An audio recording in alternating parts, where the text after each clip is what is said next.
សួស្តីអ្នកនរគ្នាថ្ងៃនេះយើងជួបគ្នាម្ដងទៀតហើយថ្ងៃនេះយើងនឹងមកមើលមួយទៀតនៅក្នុងកម្មវិធី QC Structure ថ្ងៃមុនយើងបានមើលពីការgenerate report generate view ខ្ញុំគិតថាថ្ងៃនេះខ្ញុំចង់មកថែមទៅលើ feature មួយដែលខ្ញុំគិតថាវាសំខាន់វាល្អដែរហើយខ្ញុំអត់សូវបាននិយាយពីវាfeature មួយហ្នឹងគឺ feature find នេះ feature មួយនេះអញ្ចឹងខ្ញុំចង់ឲ្យអ្នកទាំងអស់គ្នាយល់ពី feature ហ្នឹងឲ្យបានកាន់តែច្រើនអញ្ចឹងណា feature ហ្នឹងគឺជា feature មួយសម្រាប់ធ្វើការ interactive រវាង Excel ហើយនិង AutoCAD អញ្ចឹងរបៀបដែលវាធ្វើការ interactive ហ្នឹងគឺជាការ record ទៅលើ ID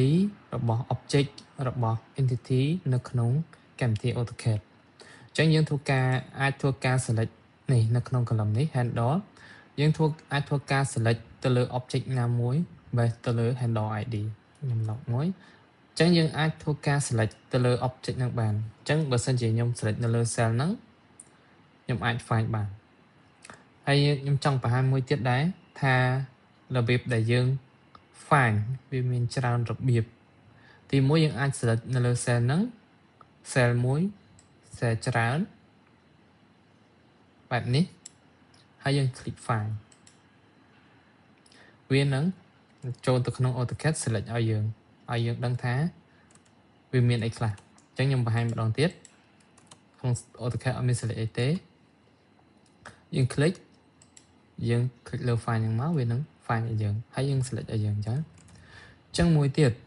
ថាពេលខ្លះនេះពេលខ្លះ column យើងនៅបែបនេះអញ្ចឹងខ្ញុំអត់ចង់ទៅ select cell ហ្នឹងឯងខ្ញុំចង់ select យើងអាច select row ចេះក៏បានដែរអញ្ចឹងណាយើងអាច select ជា row ចេះហើយយើង find បានដូចគ្នាហើយមួយរបៀបទៀតដែលយើងប្រើភាគច្រើនគឺ AutoCAD ឥឡូវយើងមាន Parquet អញ្ចឹងយើងចូល feature Parquet មកយើងគាត់ select all មកយើងអាច find object បានប៊ូតុងជា find object នេះភាគច្រើនមានអញ្ចឹងយើងអាច select all row នេះមកយើង find object អញ្ចឹងយើងនឹង select បានទាំងអស់អានេះជា feature មួយនៅក្នុង OQC structure ដែលខ្ញុំគិតថាវា useful មែនតើសម្រាប់ការ review ទៅលើការគណនាview របស់យើងអញ្ចឹងមិនថាយើងអ្នកគណនាទេមិនថាអ្នកដែល review ទៅលើការគណនារបស់យើងទេឬក៏មេយើងចង់ឆែកទៅលើការងារយើងគឺអាចធ្វើបានក្នុងវាមានភាពងាយស្រួលក្នុងការឆែកអញ្ចឹងយើងអត់ងាយទៅមើលបើសិនជាយើងអត់មាន system នៅក្នុងការឆែកទេយើងពិបាកក្នុងការឆែកមែនតើគឺឆែកហើយនឹងធ្វើគឺដូចគ្នាតែម្ដង BFQ បើសិនយើងអត់មាន system នៅក្នុងការឆែកអញ្ចឹងមុខងារនេះក៏វាសំខាន់ដែរនៅក្នុងការងារប្រចាំថ្ងៃរបស់ QS អញ្ចឹងខ្ញុំគិតថាវាល្អមែនតើអានេះជា feature មួយដែលខ្ញុំគិតថាវាល្អ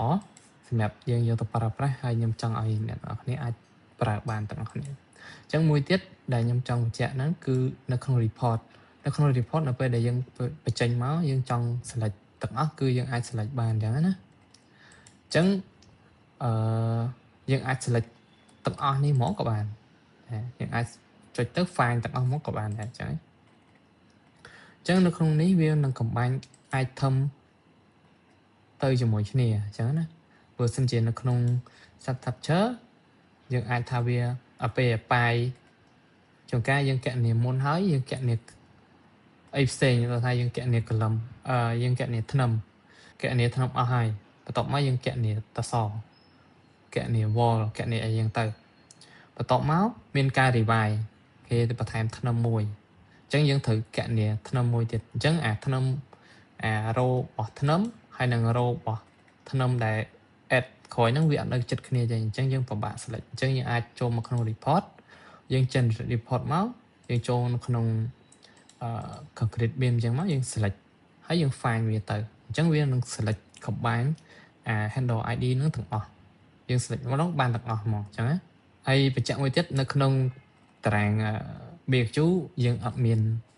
យើងអត់មាន handle ID ទេអញ្ចឹងវាអ្នកទាំងអស់គ្នាចង់ឆែកអីគឺឆែកនៅក្នុងអឺ report បានអញ្ចឹងនេះជាវីដេអូខ្លីមួយហើយថ្ងៃនេះខ្ញុំមានតែប៉ុណ្្នឹងទេអញ្ចឹងអរគុណអ្នកនរគ្នា